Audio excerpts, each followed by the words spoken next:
Hello, welcome to my channel Let's Talk Homeopathy. I am Dr. Shilpa Sharma. So today let's talk about homeopathic patents. Homeopathic patents क्या होते हैं? जो tubes, lotions, ointments, tonics, कॉफ syrups, heart tonics, ये सब के नाम पे, homeopathy के नाम पे ये सारी जो प्रोडक्ट्स हैं वो बेचे जाते हैं.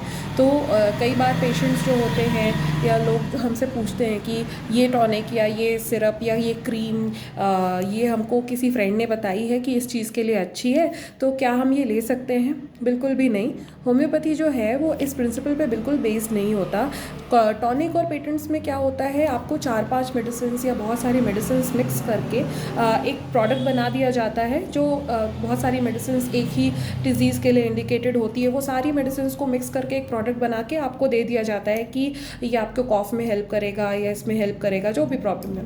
तो क्या होता है कि अगर ये सारी मेडिसिन इंडिकेटेड है तो थोड़ा बहुत आपको रिलीफ मिलेगा, लेकिन क्या होगा, जो बाकी मेडिसिन हैं, मान लीजिए कि 5 में से एक मेडिसिन है जो आपको सूट कर रही है, लेकिन जो बाकी मेडिसिन है वो क्या करेंगी, वो अपने अपने सिम्टम्स जो है वो प्रूव करेंगी. तो आपकी बॉडी में थोड़ा थोड़ा आर्टिफिशियल सिम्टम क्रिएट होता जाएगा. उससे क्या होगा कि जैसे ही आप वो सिरप छोड़ेंगे आपको फिर से वो सिम्टम वापस आ जाएगा, या फिर पहले ही आपको 1-2 दिन रिलीफ होगा या वो सिम्टम वापस आ जाएगा, या फिर आपको बिल्कुल भी रिलीफ नहीं होगा.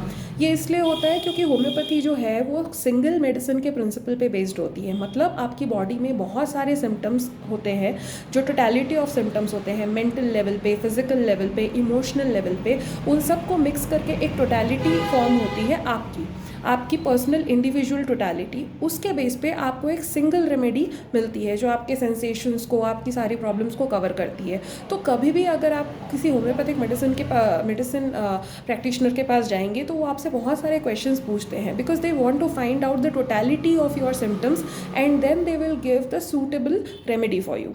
सो वो एक रेमेडी जो है वो आपकी सारी की सारी जो प्रॉब्लम्स हैं उसको रूट से, मतलब जड़ से ख़त्म कर देती हैं. तो कभी भी जब आप सिंगल रेमेडी लेते हैं, मतलब आपकी जो प्रॉब्लम्स हैं वो बिल्कुल ठीक हो जाने वाली है. लेकिन कभी भी अगर आप पेटेंट्स लेते हैं जो ये कॉम्बिनेशन से बने हुए होते हैं, तो आपकी प्रॉब्लम सिर्फ सप्रेस होगी और फिर वापस आएगी, सप्रेस होगी और फिर वापस आएगी. कभी भी ऐसा नहीं होगा कि आप वो जो पेटेंट ले रहे हैं उसको आप एक बार आपने लिया और उसके बाद आप बिल्कुल ठीक हो गए. ऐसा कभी भी नहीं होता. और कोई भी होम्योपैथ, कोई भी एक्सपीरियंस्ड और वेल रेड होम्योपैथ ये पेटेंट्स कभी भी रेकमेंड नहीं करता. जो फार्मास्यूटिकल बिजनेस है वो अलग होता है, लेकिन the system of homeopathy is completely different. So if you are going for homeopathy, तो उसको चूज़ करने का मकसद ही लोगों का ये होता है कि होम्योपैथी में कोई साइड इफेक्ट्स नहीं होते और आपकी बीमारी जड़ से ठीक हो जाती है. लेकिन अगर आप एक पेटेंट लेते हैं और होम्योपैथी को ब्लेम करते हैं कि अरे हमने तो होम्योपैथी पेटेंट लिया था लेकिन उससे हमारी प्रॉब्लम बिल्कुल ठीक नहीं हुई, ये बिल्कुल काम नहीं करता, तो it is not how the system of homeopathic medicine works. तो कभी भी अगर आपको होम्योपैथिक मेडिसिन लेना है, go to a certified homeopath and choose the single remedy.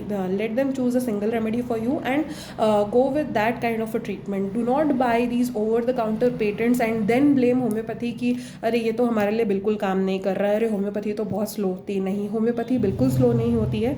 अगर आपको एक प्रॉपरली इंडिकेटेड मेडिसिन मिलती है जो आपकी टोटलिटी पे बेस्ड है, जो सिर्फ आपके लिए, आपके सिम्टम्स के बेस पे दी जा रही है, तो वो मेडिसिन आपको सेम डे पे असर करेगी, या फिर आपको विद इन 2 to 3 days उसका इफेक्ट दिखने लग जाएगा और आपकी जो बीमारी है वो जड़ से ठीक हो जाएगी. So next time if you are choosing homeopathy, go to a certified doctor and do not be fooled by these patents and products and creams, because this is not how homeopathy works. Thank you.